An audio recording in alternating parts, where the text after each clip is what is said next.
Welcome to our December voice and song session. Today, I'm here with a voice expert, Erin Duffy. She is a leadership and speaker expert. She helps people and women, especially in midlife, reinvent themselves and helps them find their voices after maybe feeling that their energy is, different than as when we were young women. So that'll be an interesting thing to bring up a little bit, Erin, in a few minutes. And our theme today is about boundaries in the voice.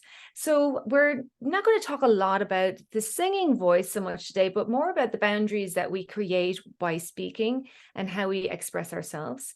And I might mention a little bit about boundaries in the singing voice, but more so towards the end of our session today. I hope that's okay with everyone. So Erin, I'd love for you to introduce yourself a little and just let everybody know what your background is.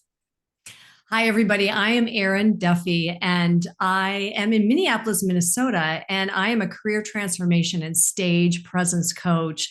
And, I work with those business leaders and business professionals out there that are struggling to really feel fulfilled in their career and really want to find that confidence again as they sort of traverse the rest of their career, a lot of that mid-career professional. And they really want to find the power again and really want to advance their career, but also their presence. Because to me, it's all about you owning your personal presence and your brand. That's really what we really want to bring to the marketplace, but it's also what our audience, and your audience is everybody. It is the team that maybe reports to you, or it may be your boss, or it may be an actual audience that you're stepping into. Are you bringing your voice to that stage? And it's very, very powerful in our careers, especially because we all really want to step into who we are. And especially when you hit that part in your career where you're like, you know what, I'm ready to be all of who I am. And a lot of that comes down to really owning and claiming that story and that voice of yours. And I love the work I do. Well, I love having you here. And I loved how you said that you were claiming your voice, because a lot of it comes down to who you are. Like, who are you? Like, do you know who you are? Right. Are you being true to yourself? And how are we being true to ourselves each and every moment of the day? So Yes. it isn't just about how we perform at those crucial moments. We find that self, we find that voice in our everyday life, and we practice how we speak on our partners, on how we speak to our children, maybe, or to just in general, how we even speak to ourselves, like what's going through our minds. So I'm really interested to see where this will go. Just for anyone who doesn't know me, I'm an intuitive voice coach, and I help people unlock and unblock the emotional and blocks to being seen and heard, so that you can step more confidently into the life that you want to live and share your gifts with confidence. And I work with singers, speakers, and I also teach mantra meditation, which is a way for us to use our voice to connect with a higher power and to connect in with our deeper self and kind of build voice power in a kind of a spiritual way, which is really fun for me. I love that. It's also a good way to establish boundaries, because that's about energy. So sometimes when we talk about presence, I think we'll start with presence, Erin. How about that? Because Sounds this good. idea of, taking up space. So when I'm doing the mantras, it's almost like we kind of push aside what others think or what the problems are. We start to take up space more. How do you feel being more present can help us to establish better boundaries?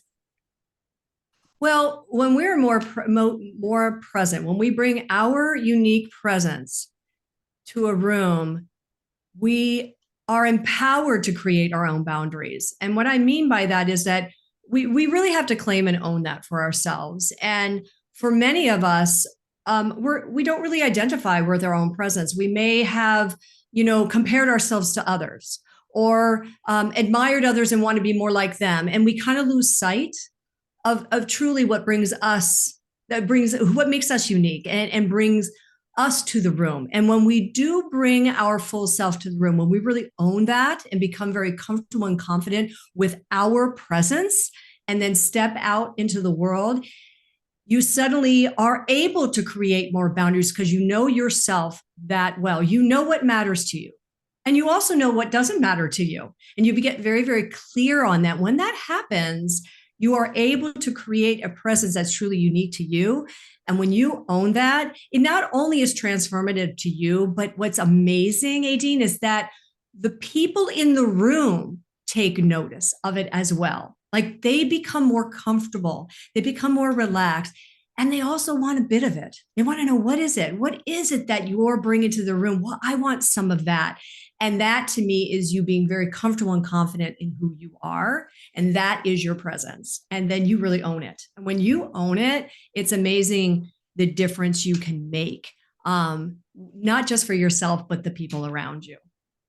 Yeah, I completely agree. And I feel like sometimes in the workplace, especially, we try to mold ourselves to what's expected of us. And I've done this. I mean, I remember working as an airline stewardess.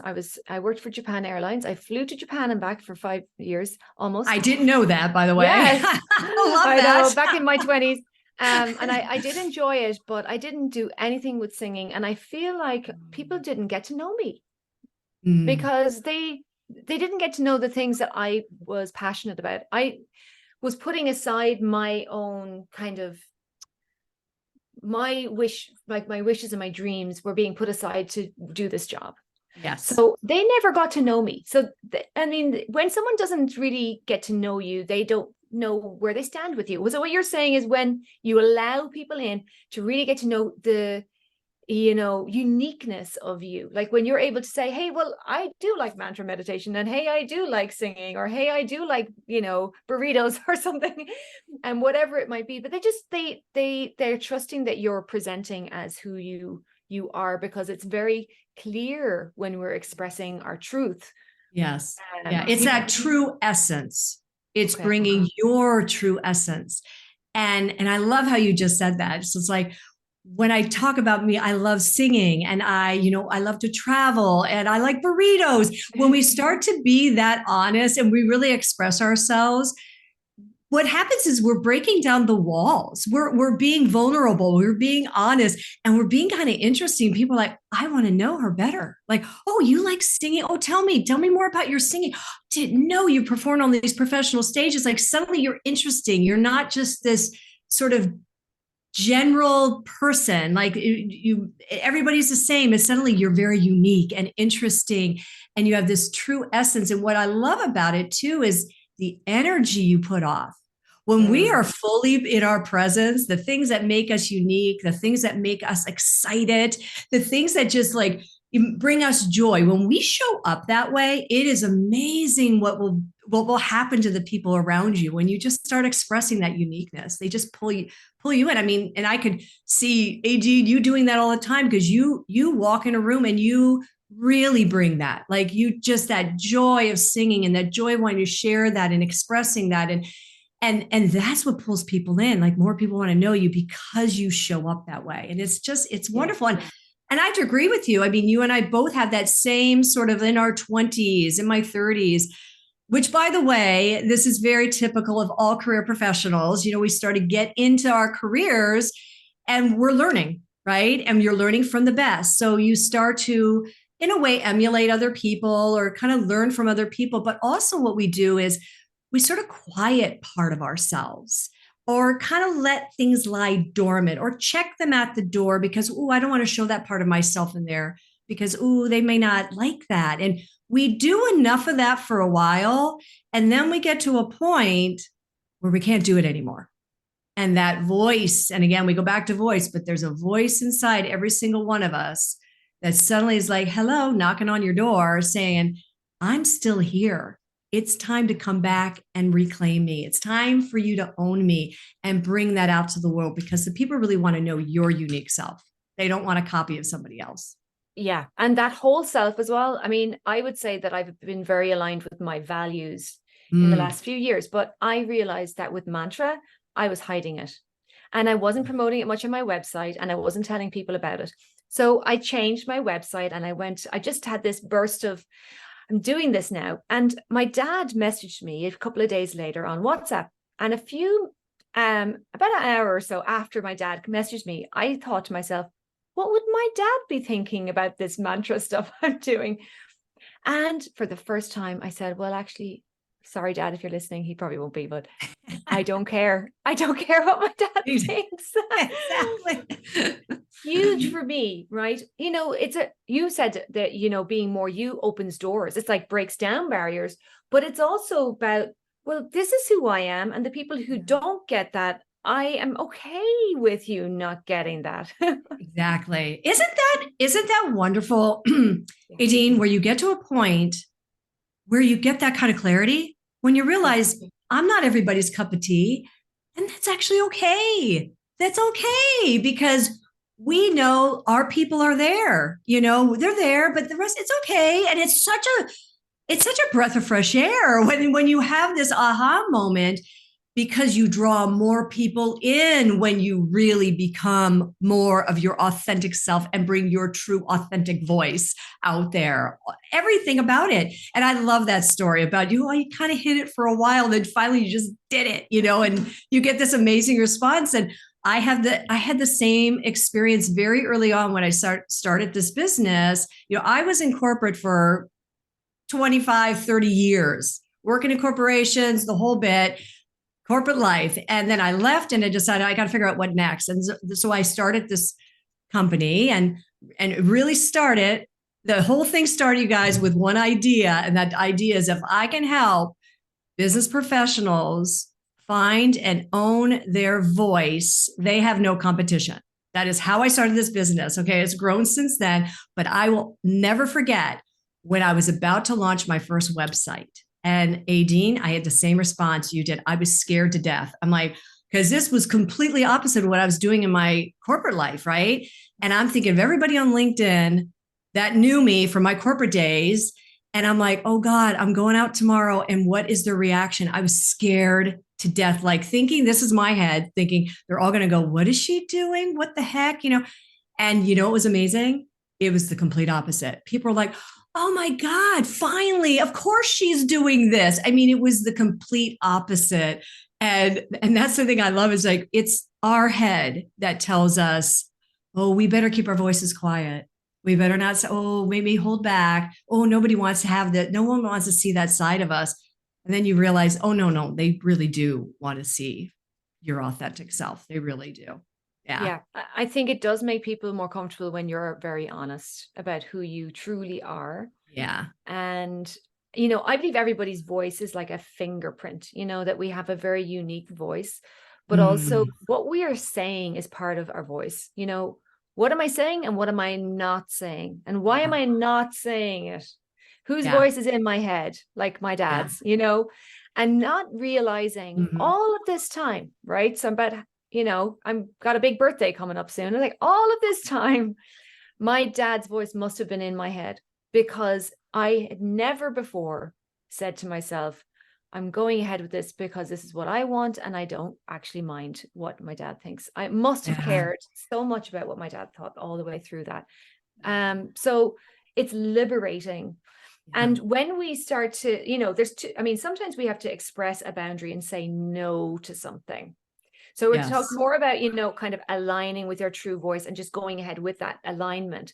What will we need to do, Erin, if we are needing to express something more verbally as a boundary when it's, that's not for me? Yeah, Aideen, I think that is the hardest lesson to learn. Especially as somebody who's always been more of the caretaker and a yes person. I mean, to me, it's what you need me to do that? Absolutely.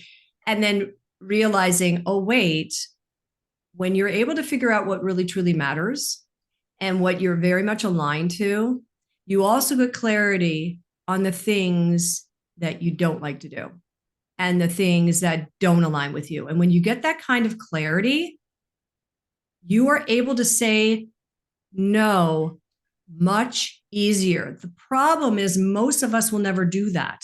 Most of us will tell, well, oh yeah, I can help over here. I can do that. Oh yeah, sure. Even though we all have that voice, which I call it that intuition, which gosh darn, I didn't really learn to listen to until my 40s, but okay. But it's like, it's there for a reason.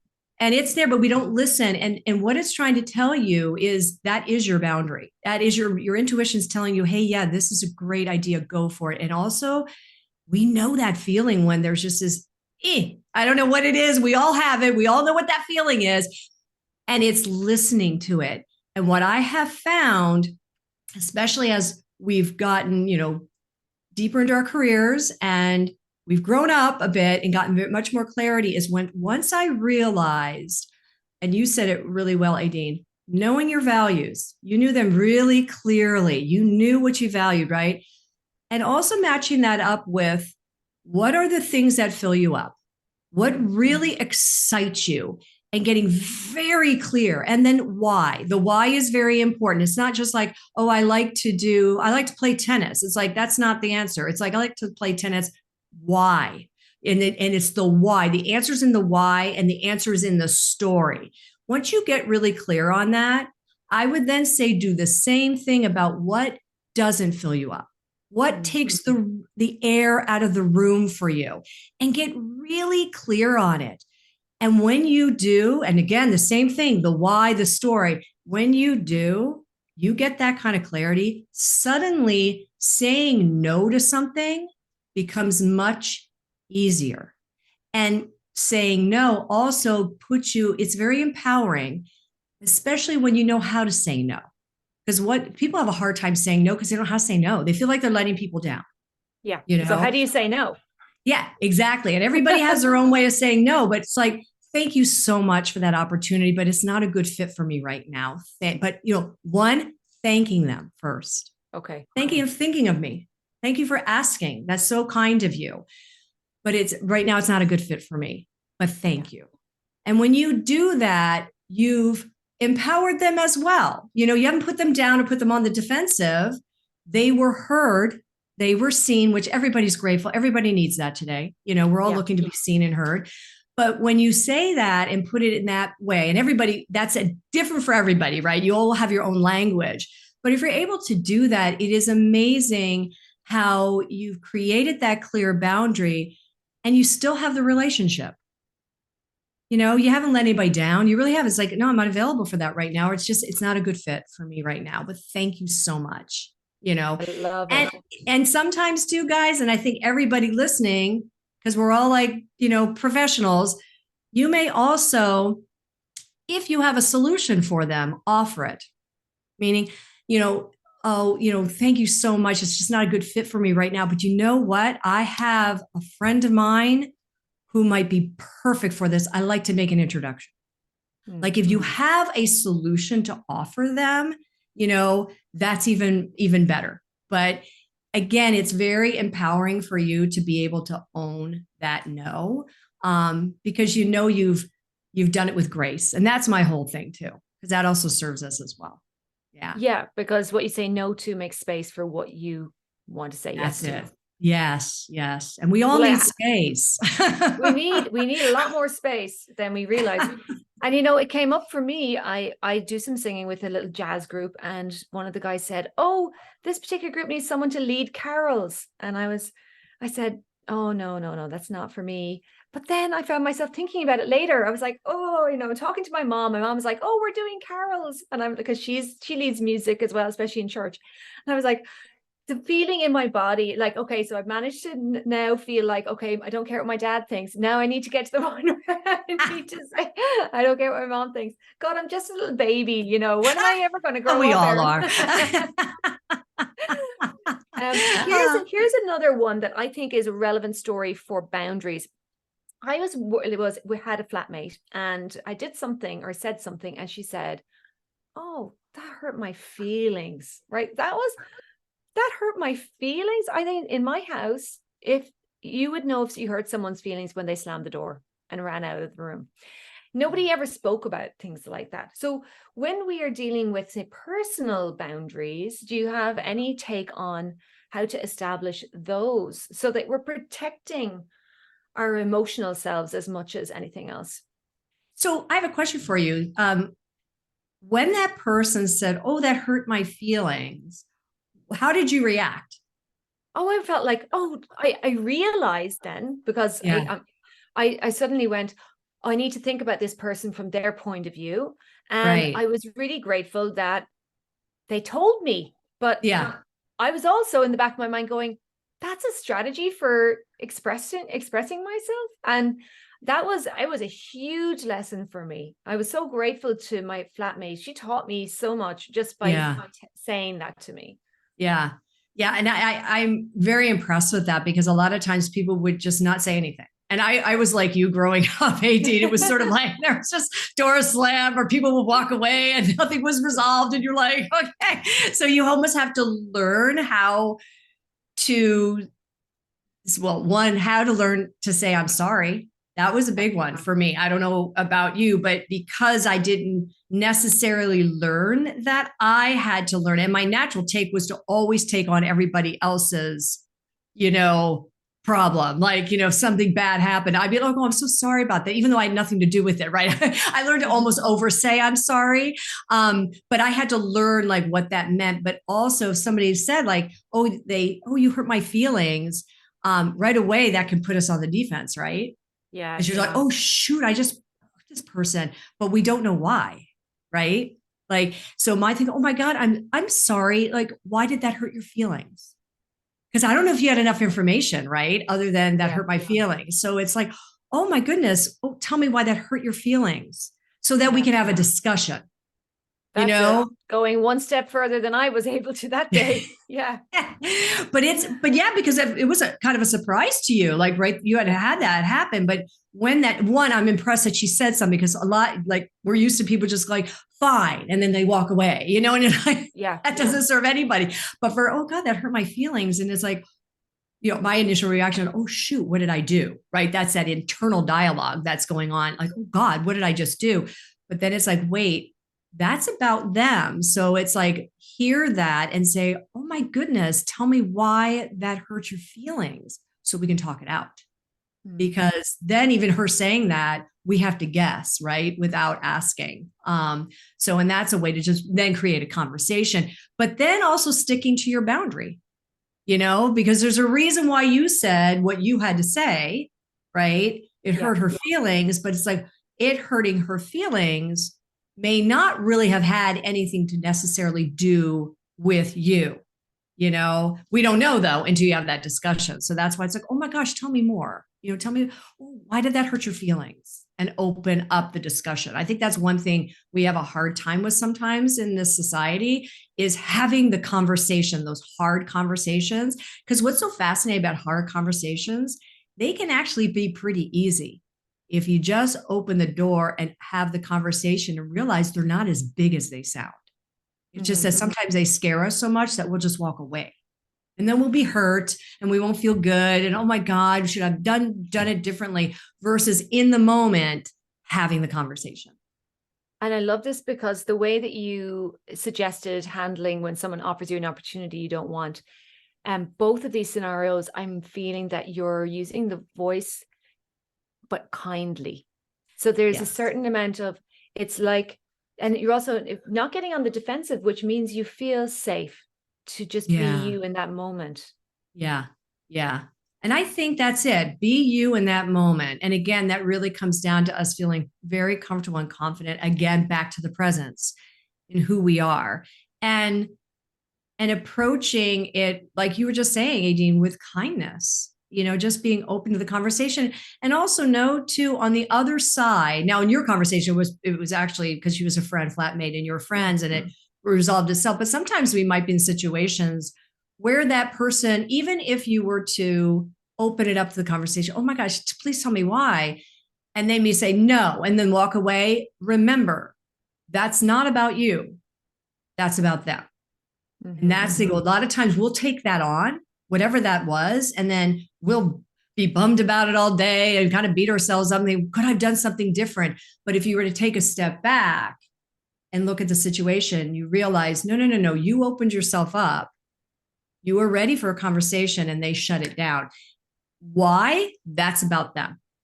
There's not much more you could do, in that moment.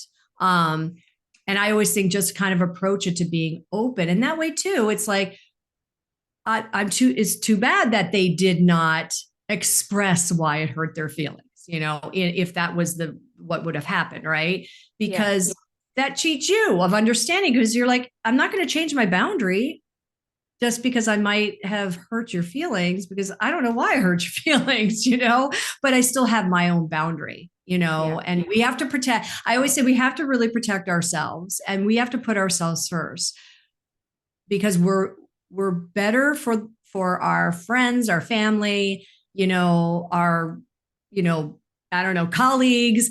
We're better when we really do take care of ourselves first, because that's who we need to be sharing with the world, rather than trying to be like emulate other people or take on other people's stuff. We got to be true to ourselves first, and we're better for our people when we are. And again, that all comes down to our authentic presence and bringing that. Yeah. Yeah. So I think it's important to acknowledge this idea that we are all wanting to be kind people. We all want to serve those that we're around. But if we do it at our own, making ourselves less, or, reducing our own importance, then that is not balance. And I love the idea of things being win-win, win-win, win-win, win-win-win, like a win all the way around. Yeah. It's better. We're Yeah. all better off. Yeah. And sometimes we just have to accept that, okay, that person just sees it a little differently. Yeah. But being able to say, well, I still care about you. I'm sorry, I don't get exactly what you mean, but so I honestly, I'm not the most sensitive person. This is something I've had to learn. And I was talking to my husband about it. He said, but what about the work you do? I said, oh, I'm fine. I can be really sensitive when someone's paying me for an hour.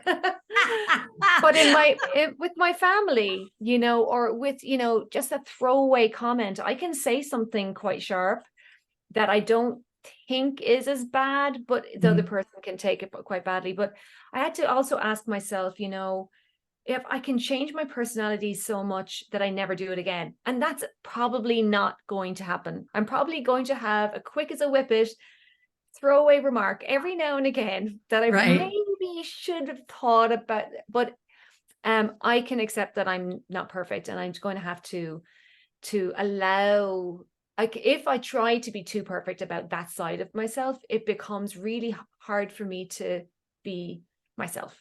I can't be, I'm worried then about that. Yeah, I could have said that any better. When we try to be perfect, we're less authentic, truly. I mean, because we're trying so hard to be perfect. And then I always say to people, well, what is your definition of perfect? Because if you're trying to be perfect, what are you holding back? Because when we're trying to be perfect, I always say, this is what perfect looks like, right? This is what it looks like. We're all trying to be perfect. And by the way, no one's perfect. And quite honestly, we don't want to be around perfect people, because they're not perfect anyway. And they're all like uptight or whatever.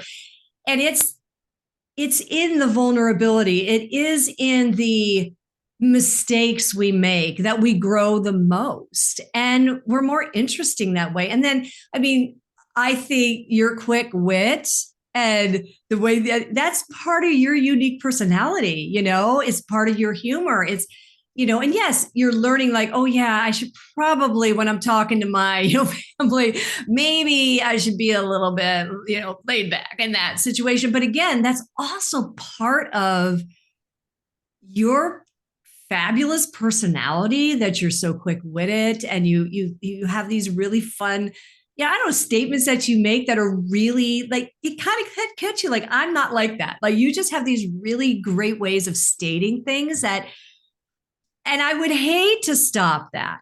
Do you know what I mean? I would hate to lose that. And us trying to be perfect, we would lose a bit of that nuance. That's truly you. And that's why when I talk about that idea of really owning your presence, that means really owning all of you. And that vulnerability piece is huge, especially for the people on the other side. Because when we show up that way, and we're just kind of grounded and vulnerable and real, it makes such a difference. That's what people want to be around. They want to be people who are just real and natural and true to themselves. And no one wants to take away what I call your shine. That's your shine. And all of us have that. All of us have that. And no, well, I like you said it earlier. It's like a fingerprint. Our voice is Yeah. like a fingerprint. Our presence like a fingerprint. Nobody can be any one of us. And when we step into our fullness, that's when we bubble up to the top and we have no competition. And that's Yeah. really what the world wants, you know? Absolutely. And I Yeah, think when we get real like that, and when we have maybe a conversation, a tough conversation with someone, it deepens that connection, right?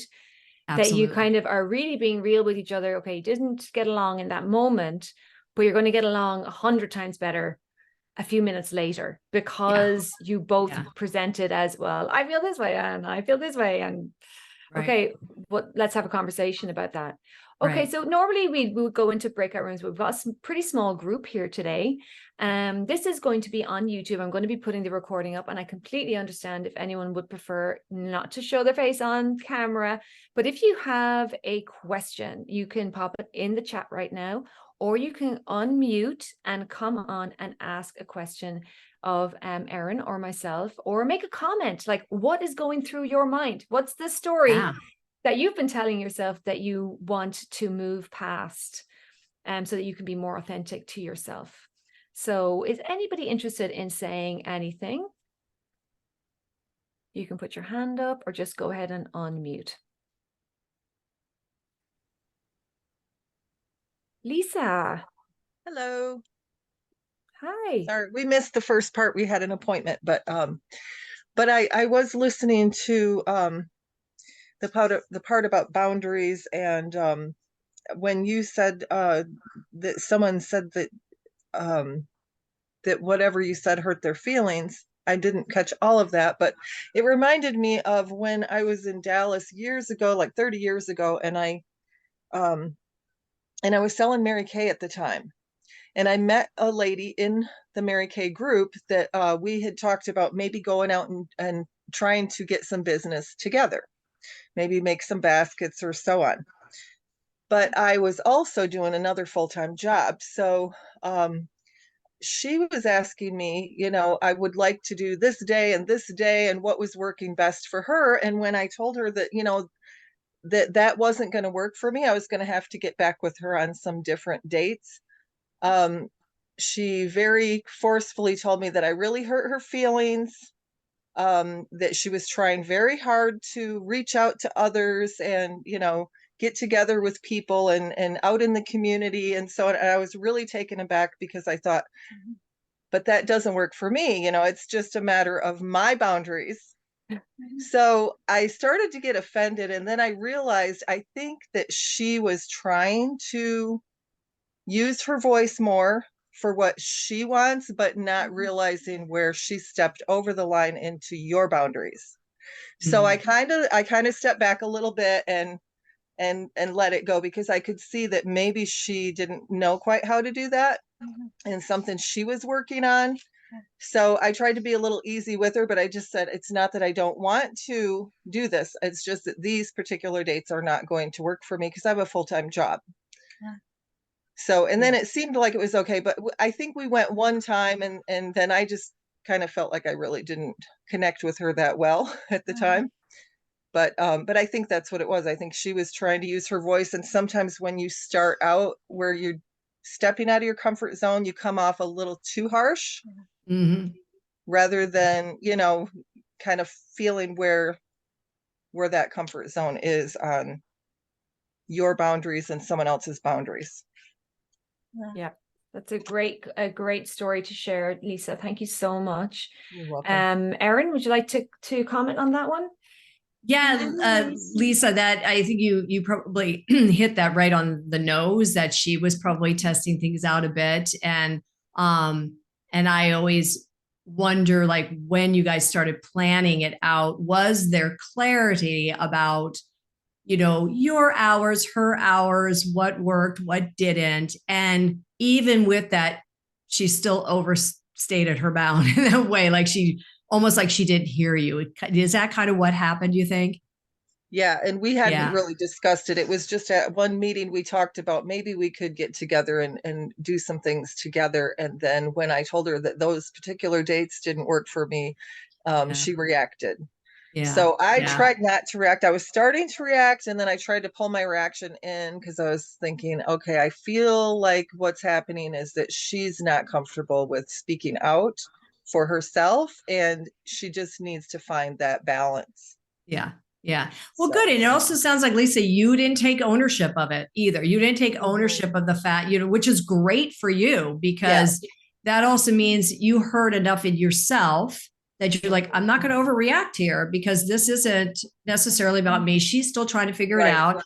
I've been really clear that these are my hours. This is the only time I'm available. And she's having a hard time, but I'm gonna step back and just let her do but I what she almost did. reacted, Yeah. so I was glad that I reined it in a little bit, Good because for you. sometimes where you overreact and then you're like, Yeah. and Yeah. it was Well, too good for heavy. you. Because So I I always tell thought people that. hopefully she learned something too on communication as well, but I don't know. Yeah. We Yeah. didn't connect very well. So. Yeah. Yeah. And we will find that too, all of us as professionals, you will have relationships with people. You'll try to build professional relationships with people. And when you start diving, you start to see, who works well with your style and who doesn't work well. And it's okay to say, this was really fun that we tried this, but, I think this just probably isn't going to work out for the two of us, but, good luck with what you're working on. I'm going to go over here and do my thing. Like, there's a way to kind of end the working relationship, obviously not the friendship, but the working relationship, because not everybody is our partner, and it's okay to test that out. But also, as you start to figure out what matters to you as well, and who you are really good at working with too, sometimes we have that clarity. When we get that kind of clarity, we actually can see it before it happens. Like, you can start seeing in conversations like, oh, she's a lovely person, but you know what? I can already tell our working styles are going to be so different. When we really own expectations would be a bit much for me. Yeah, exactly. So. Yeah. So just trust that. But in a way, what I love is that you guys did try to create this and you realized it pretty early on. Okay, yeah, this is probably not going to work out. So, trusting that intuition as we were talking about earlier. Yeah. So thank you for that question. Yeah. Thank you, Lisa. Christy or Wendy, anything you'd like to add or say? No? Christy, you have something? Okay. Can you see me or just hear me? We can see you and hear you. Oh, you can. Okay, good.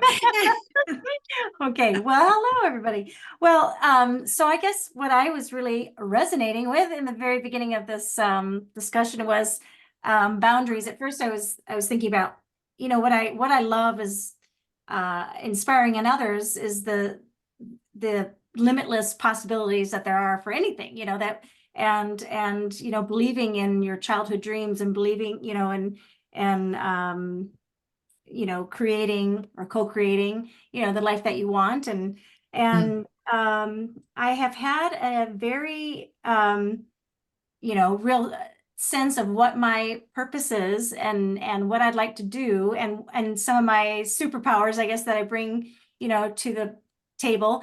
I've been knowing that more and more, but I guess where I'm at right now is the boundaries that I put on myself for even just taking the first step to get out. I'm all about, what I want to inspire in others, freedom of self-expression, and I'm having difficulty with right now because I feel like I don't know exactly what I'm creating, what I want to, or what I'm building. And part of me thinks that I could be a vulnerable, inspiration for others. And as far as like, just come along the journey with me in becoming, a professional artist and a spiritual, counselor or whatever. But I still feel like there's a part of me that feels like I need to have a perfect package to present first. I don't have that. And, but it's mostly that I'm even preventing myself from spending some good, honest time doing it, creating it. And, so I think I'm just curious I am curious about, how you took that first, step out? And then did you have everything in place before you did it? Did you know what you're going to create? Such a great question, Christy. I don't know, Aideen, do you want to go first or? Well, I think even if you think you have it all lined up, you're going to be changing it. I mean, I started my first business. It was called Pure Soul Style. It was it was nutrition and image consulting to build confidence. And by the end of that year, I had been in a show in my local community. I got a lead role in White Christmas, and I knew I wanted to be something more to do with music. So I made my request that I should be music. So within a year, I had changed again, right? And then I got confidence in singing kind of going. That was like a one workshop a month for 6 months, and then a Facebook page. So like, I would say you're at market research phase of your business. And that's why it's good for you to test the things you might like to do. So you try things and see what is resonating with the people around you. And sometimes it's worth asking someone. So often I would say to the people that I work with, that want to start something, I'd say, I bet one or two people that would be curious to work with you on that.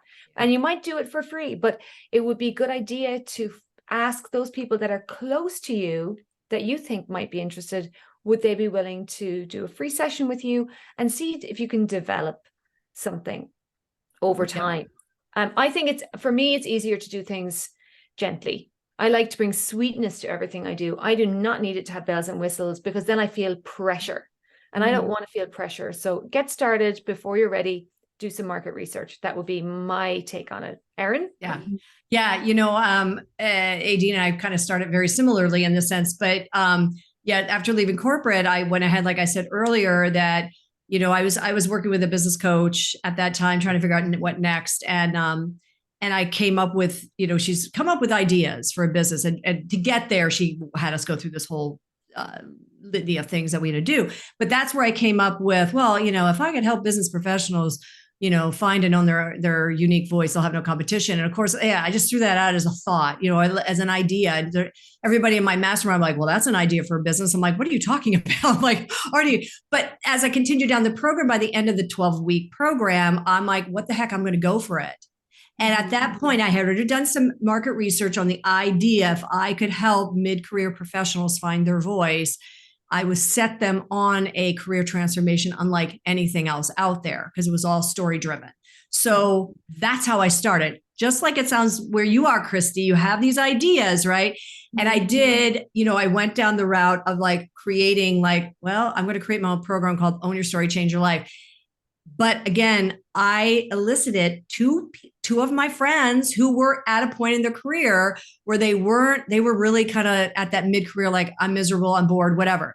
And so I said, and they were very interested in what I was building. So I said, well, can I coach you through this idea of a program I have? They're like, absolutely. So they did it for free. The only thing I asked them was, can I have a testimonial after you're done? That was the only cost it was to them. I built that program, Christy, as I was coaching them. It ended up being a 10 phase program, but I built it as I was coaching them. So over this 12 week period of time, I was literally building each module based on what I knew needed to come next. So I agree with Aideen. It's like, maybe grab a few people. You have an idea of what you want to do and start to practice it and do the market research like Aideen was talking about. And then I would challenge you to also think about how you are showing up as the unique person you are, because there'll be lots of people that are going to be, quote unquote, your competitors, right? But there's only one of you. So it's really figuring out what is it that you bring, that you offer, that nobody else does. And that's you, Christy. And it's you really owning that essence of who you are. And that really becomes your business, and then you build upon that. So, yeah. I thank you both so much, because that's the encouragement that I need, and know that I have so many varied interests and, things that I want to bring to the business. It almost feels like spinning so many plates, but I feel like in some way it's got to fit together somehow. Yeah, but So- it can only fit together if you start with one thing. So Yeah. just Yeah. ask yourself, what's my first step right. to do this? And it could be like Yeah. I work with people around Baby confidence. steps. I do mantra Mhm. with them. I do voice with them. I do singing Mhm. with them. Yep. Like I bring all of what I do for you said you like to help people find their dreams, and maybe you Mhm. just call yourself a dream catcher or a dream coach, Mhm. and then Yeah. you do art with them, you do everything with them, Mhm. so don't feel like you have to define everything now to get Okay. started. No. In fact, I remember my business coach, Christy, very early on saying, you build it while you fly, build the plane while you fly, or whatever it is. Like, build it. Like, if you get everything to a point, like, it changes so much. My business has, just like Aideen, from where I started this to where I am today, I would never have said this is where my business would be today. Right. Like, it Sort of, completely evolves. It's fun. It's totally Right. fun. Stepping into the flow, your own Exactly. flow, and being, and in a way, being a channel. That's what I've always, for whatever it is that's meant to come through, and Yeah. will come. But I love okay. that. Be Yeah. a channel, Christy. We love that.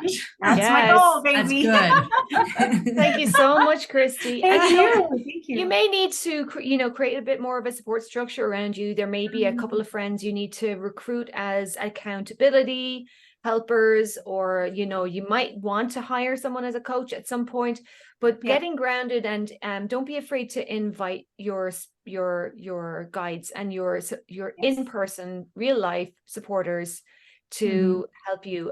You have to use your intuition to pick the right people, and if they aren't helpful, then obviously just switch. Yeah. Yeah. Yes. Good Yes. advice on that one. Yeah. Great. Thank you so much, Christy. Thank Thanks, you. Christy.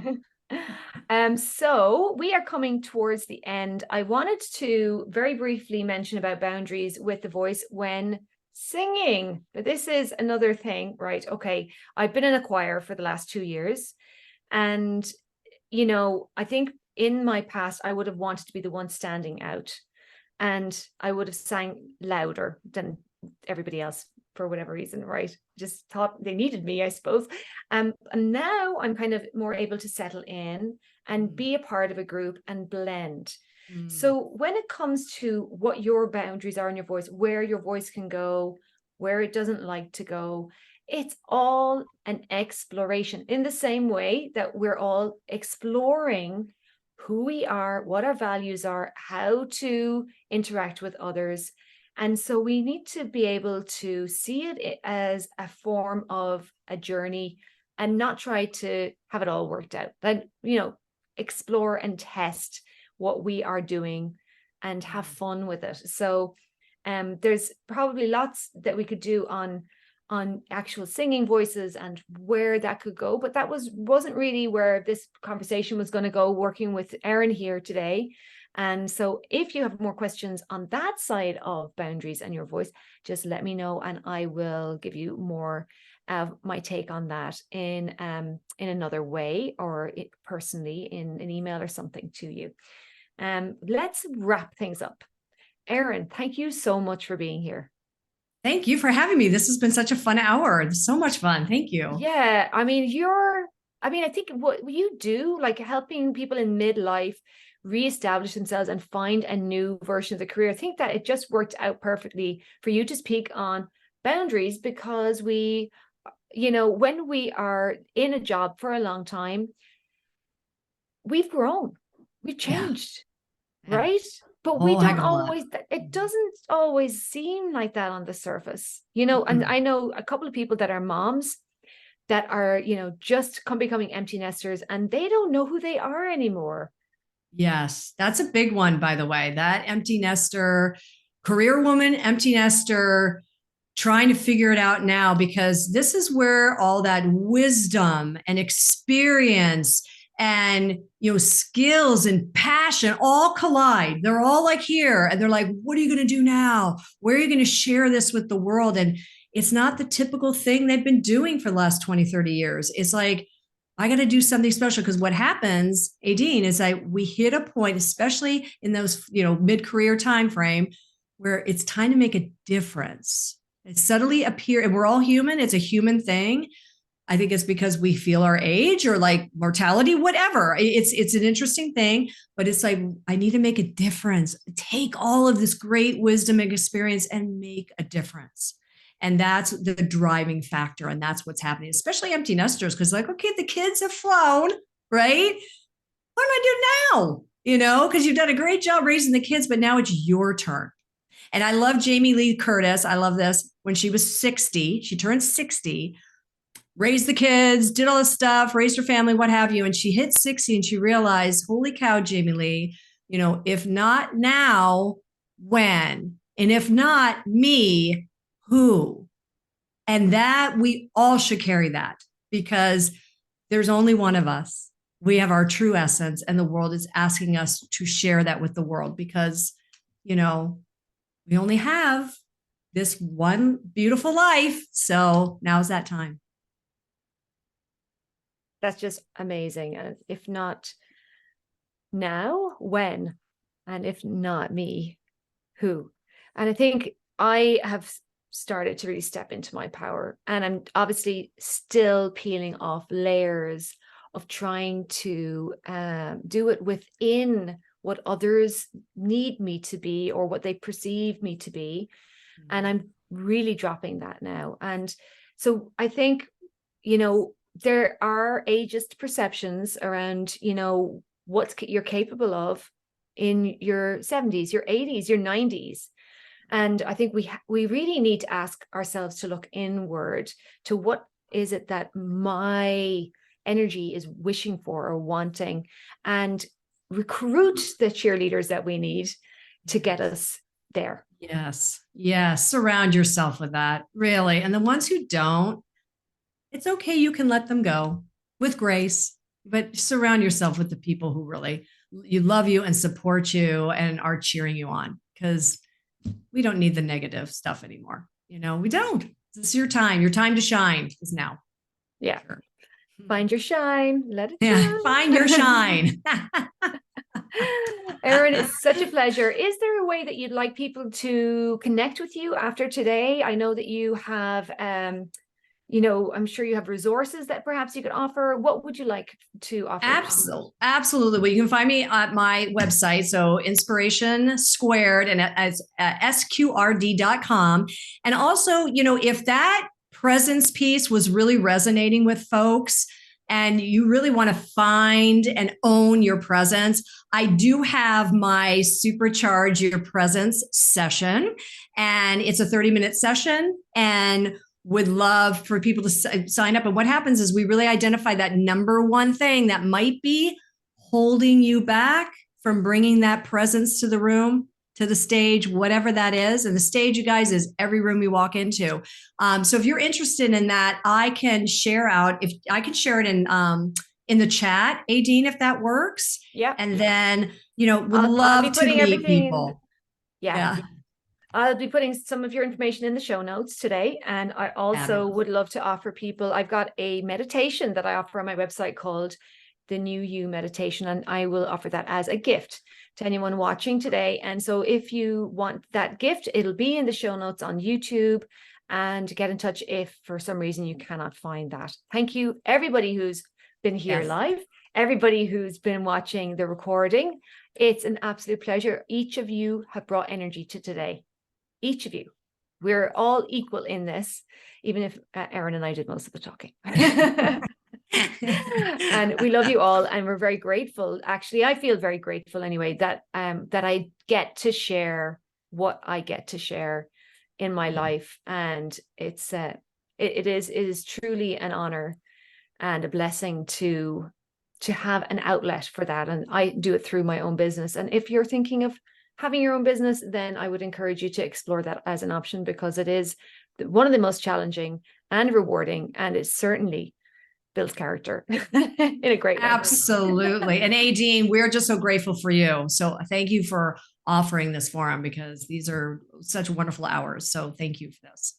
Thank you. And we'll have our big summit coming up actually in April of next year. I must give you the date for that, Erin. Hey, the best summit ever, FYI, everybody listening, best summit, sign up. Sign up. Yeah, that'll be in April 2024. If you're, we could be watching this anytime. So thank you all for being here. We're signing off from Aideen Riada and Erin Duffy at the Voice and Song session in December 2023. We're very grateful you were watching, and goodbye. Take care.